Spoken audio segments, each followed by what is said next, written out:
बिस्मिल्लाहिर्रहमानिर्रहीम, अस्सलाम वालेकुम। इस वक्त दुनिया में न्यू ईयर है और सारे जाहिर सी बात है खुशियां मना रहे हैं, कुछ बीते सालों को याद कर रहे हैं। लेकिन इजराइल में जो हो रहा है वो न्यू ईयर उनके लिए एक बड़ा भयानक या अनदर ईयर होने जा रहा है। सीन ये हुआ है कि इजराइल में अब जो सबसे बड़ा मसला पैदा हुआ है कि जो इजराइल में रेडार सिस्टम लगा हुआ था जिन्होंने मिसाइलों को रोकना था, यमन ने उन रेडार सिस्टम को ख़राब कर दिया है। यानी एक तो रेडार सिस्टम को वो बाईपास करे हैं और दूसरा उनके रेडार सिस्टम को जैम करना और उसको ख़राब करना। ये तारीख़ में आज से पहले इजराइल के साथ नहीं हुआ कि आपने किसी भी मुल्क के अंदर उसका रेडार सिस्टम आप ख़राब कर देते हैं। मुख्तलिफ एक तरह का रेडार सिस्टम तो होता नहीं, कई तरह के रेडार सिस्टम, कई डिफेंस जितने भी इनके मिसाइल सिस्टम होते हैं उनके साथ होते हैं। और इजराइल के पास दुनिया के सबसे ख़तरनाक तरीन मिसाइल हैं, टेक्नोलॉजी है। लेकिन सीन अब ये हुआ है कि यमन ने ऐसा काम किया है कि उनके सारे के सारे रेडार सिस्टम इस वक्त ख़राब हो गए हैं, यानी जिन्होंने बड़े दूर से आने वाले मिसाइल रोकने हैं।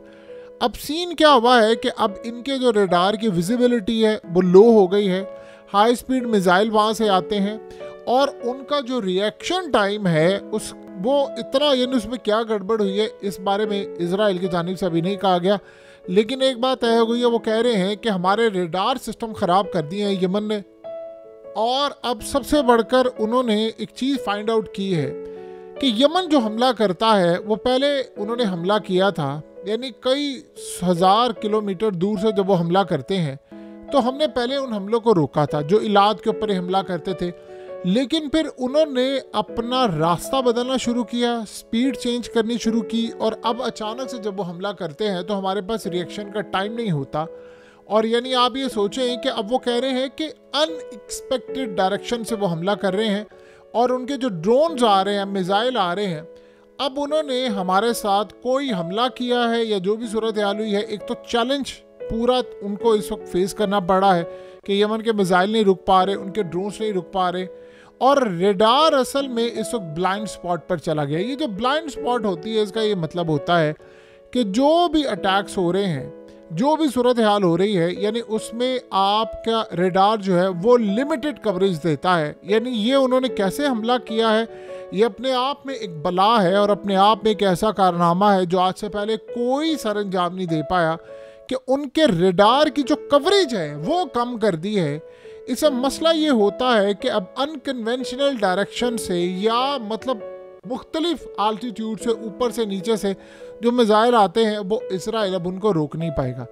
ये अब तक की सबसे ख़तरनाक सूरत हाल है। और आप ये सोचें कि ये इतना बड़ा कारनामा है कि 57 इस्लामिक मुल्कों में इंक्लूडिंग ईरान, देखिए ईरान ने जो हमला किया था वो था बड़ा कमाल का, लेकिन वो वक्ती तौर पर उन्होंने इनके रेडार सिस्टम को जैम किया और चीज़ें इन्होंने जो किया है ये मुस्तकिल तौर पर उसका हल निकाल लिया है। अब उनके मिसाइल आएंगे, उनके ड्रोन्स आएंगे, वो रोक नहीं पाएंगे। असल मसला ये है कि अब न्यू ईयर है, अब एयरपोर्ट के ऊपर इजराइल में रश है बहुत ज़्यादा। और वो रश किस वजह से? और रश इस वजह से नहीं है कि वो न्यू ईयर मनाने जा रहे हैं, मुल्क छोड़ कर जा रहे हैं, वो अपना सारा कुछ सामान समेट रहे हैं, चीज़ें समेट रहे हैं। अब वो कह रहे हैं कि हमारे इस वक्त मामला बड़े ख़राब हैं। अब वो तब वापस आएंगे जब ट्रंप की जानिब से कोई ऐलान होगा, कोई किसी तरह की जंगबंदी होगी, मामला तय होंगे, फिर जाकर पता ये चलेगा कि भाई हाँ हम वापस आ सकते हैं, हमारे लिए मामला तय है, जंग बंद हो चुकी है और ये अब जंग नहीं होगी। फ़िलहाल अभी ये मामला नज़र नहीं आता। आज तक याद रखिएगा यमन के बारे में तो इजराइल की अक्सरियत को भी नहीं पता था कि ये कंट्री है, कोई कभी हमारे लिए ख़तरा हो सकती है। यानी उनके बारे में उनको इन्फॉर्मेशन ही नहीं थी कभी ये भी कोई हमारा दुश्मन हो सकता है। दुनिया में इतनी कंट्रीज़ हैं लेकिन उनको इनकी परवाह नहीं थी। अब यमन आउट ऑफ सिलेबस आ गया और उसने आकर एक काम किया और उससे भी बढ़कर जो काम हुआ है वो आप अंदाज़ा उसका कर सकते हैं कि वो कितना ख़तरनाक काम हुआ है यमन का। कि आप ये सोचें कि लेवल ये हो चुका है यमन का कि वो इसराइल को मुकम्मल तौर पर बीट कर सकते हैं, उनको वो हिट कर सकते हैं। सिर्फ उन्होंने ये काम करना है। अब उनकी जो इंटेंसिटी होगी हमले की वो बड़ी ज़्यादा होगी, वो पहले से कई गुना ज़्यादा ख़तरनाक होगी।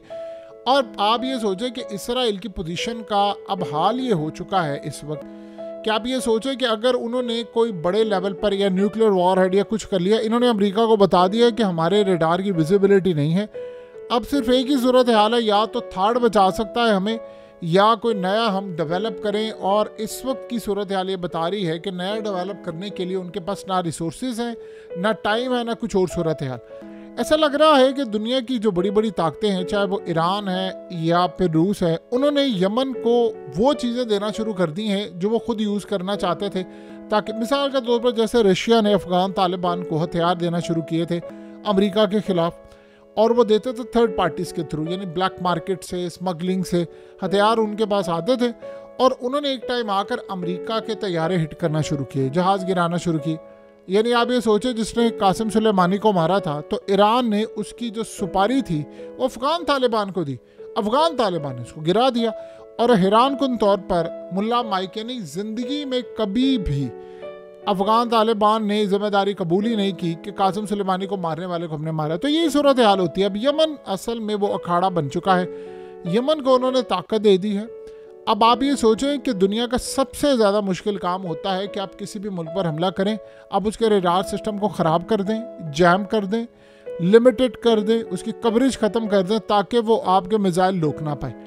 अब यमन के जो मिसाइल आएंगे वो दूर से आएंगे, एक तो वो पैथ ये डिटेक्ट नहीं कर सकते। पहले होता ये था कि इसराइल और जो उसकी कोलेशन फोर्सेस होती हैं उनके दरमियान मुआहदे थे। वो मिडिल ईस्ट की कंट्रीज़ में अमेरिका के डिफेंस सिस्टम लगे हुए थे, रडार सिस्टम। वो करते क्या थे कि दूर से अगर कोई मिसाइल आ रहा है इसराइल पर, तो इस्लामिक कंट्रीज़ उनकी इसराइल की छुप कर मदद करती थी कि तुम्हारी जानिब आ रहा है। तो वो रियल टाइम के अंदर उनको अलर्ट जारी करते थे, उनको पता चल जाता था अब ये मिसाइल आ रहा है, हम इसको रोक सकते हैं, और उनके सिस्टम भी अलर्ट हो जाते थे। अब सीन ये हुआ है किसी के रडार सिस्टम पर नहीं कुछ आ रहा, यानी एक तो वो बाईपास करके उन्होंने रास्ता बदल दिया, दूसरा इसराइल के लिए जो सबसे बड़ा मसला पैदा हुआ है उनके रडार सिस्टम को उन्होंने ख़राब किया हुआ है। जैम भी कर देते हैं, वो विजिबिलिटी भी लो कर देते हैं और कवरेज भी उसकी कम कर देते हैं ताकि पता ही ना चल सके। अब आप ये सोचें, अक्सर औकात ये सूरत हाल होती है कि जब इसराइल की फ़िज़ा के अंदर हिट होने से चंद सेकंड्स पहले, मिसाल के तौर पर जो ड्रोन उड़ेगा यमन के अंदर से, वो ड्रोन तकरीबन 10 घंटे लेता है उड़ने के लिए। इराक से उड़ेगा तो उसका ड्यूरेशन कम है।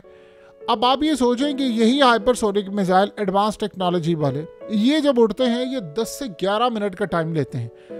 अब उनकी स्पीड इतनी ज़्यादा होती है कि जो मिडिल ईस्ट के अंदर इजराइल के इत्तेहादी हैं या जो कोलेशन फोर्सेस हैं अमेरिका और उसके बाकी इत्तेहादियों की, वो इजराइल पर आने वाले हमले को पकड़ ही नहीं सकते। उनका रडार सिस्टम भी ख़राब है, यानी इनके पकड़ नहीं सकते, वो तो बिल्कुल ही उनको बाईपास कर दे क्योंकि स्पीड बड़ी ज़्यादा होती है। लेकिन जो इसराइल के रडार सिस्टम है वो भी मुकम्मल तौर पर फेल है। तो अगर हम इस सारी सूरत हाल का जायज़ा लें तो आप यहाँ से अंदाज़ा कर सकते हैं कि इसराइल की पोजीशन कितनी ज़्यादा ख़राब है। अब उनको ख़तरा सिर्फ एक है। देखिए, ना तो इस वक्त बहुत बड़ा जो अगर ख़तरा कह सकते हैं वो लेबनान से भी नहीं है, शाम से भी नहीं है, उनको ईरान से भी शायद अभी इसलिए इस वक्त बड़ा ख़तरा महसूस नहीं हो रहा। ख़तरा उनको सिर्फ एक है और वो है यमन से। क्योंकि देखिए, अगर हम इस बारे में दुनिया में न्यूज़ नहीं चली, दुनिया में इस बारे में कोई बातचीत नहीं हुई, वरना इससे बड़ा टॉपिक क्या होगा कि यमन के पास किस लेवल की टेक्नोलॉजी है कि अमेरिका अपने 3 एयरक्राफ्ट कैरियर ले गया, 2 हिट किए, एक को भगाकर ले गया, बल्कि ले तो तीनों को गया लेकिन 2 हिट किए। उसके अलावा अमेरिका और यूरोप की सबकी फोर्सेस ने पानियों से अब इनका कब्जा नहीं छुड़वा सके, यानी इतनी उनकी ताकत हो चुकी है। तो अमेरिका ने वो फेस की, तो उन्होंने अब वही काम शुरू कर दिया है इसराइल के ऊपर।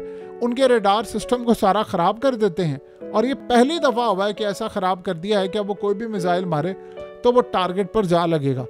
देखिए, अगला मरहला जो हो रहा है वो है थाड को किसी तरह गिराना, और थाड को तबाह करना, उसको गिराना, इस पर पूरी तैयारी हो रही है। आपको पता है कि थाड किस लेवल पर काम करता है कि इजराइलियों के हाथ में नहीं दिया हुआ, अमरीकी खुद आए हुए हैं यहाँ पर ऑपरेट करने के लिए। सो अगले मरहले में क्या मामला होगा, किस लेवल पर होगा, ये तो आने वाला वक्त बताएगा। लेकिन एक बात तय हो गई है बिल्कुल कि यमन ने अब जो नेक्स्ट सरप्राइज देना है वो उससे भी ज़्यादा ख़तरनाक होगा। और ख़ास तौर पर दुनिया अब ज़्यादा से ज़्यादा 20 दिन दूर है कि ट्रंप का आना है, और जो सूरत हाल फिर आने के बाद होगी वो आप और हम सब आसानी के साथ देख लेंगे। आप ये सोचें कि अगर अमेरिका को यमन के यानी हमले होना शुरू हो गए ट्रंप के आने के बाद भी, तो फिर क्या होगा? या तो फिर 2 ही रास्ते होंगे कि आप उनको कहें कि ठीक है जी जंग बंदी करें, और या फिर आप उनके साथ लड़ाई करें। लड़ाई में आप जीत नहीं सकते, जंग बंदी के अलावा आपके पास कोई ऑप्शन नहीं है।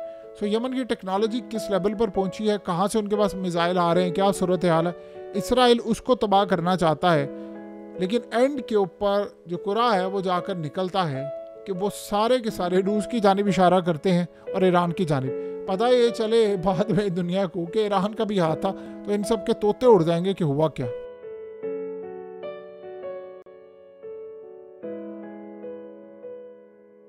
हकीकत टीवी को सब्सक्राइब करना मत भूलें, वीडियो को लाइक करें, शेयर करें और कमेंट सेक्शन में अपनी राय का इजहार ज़रूर करें।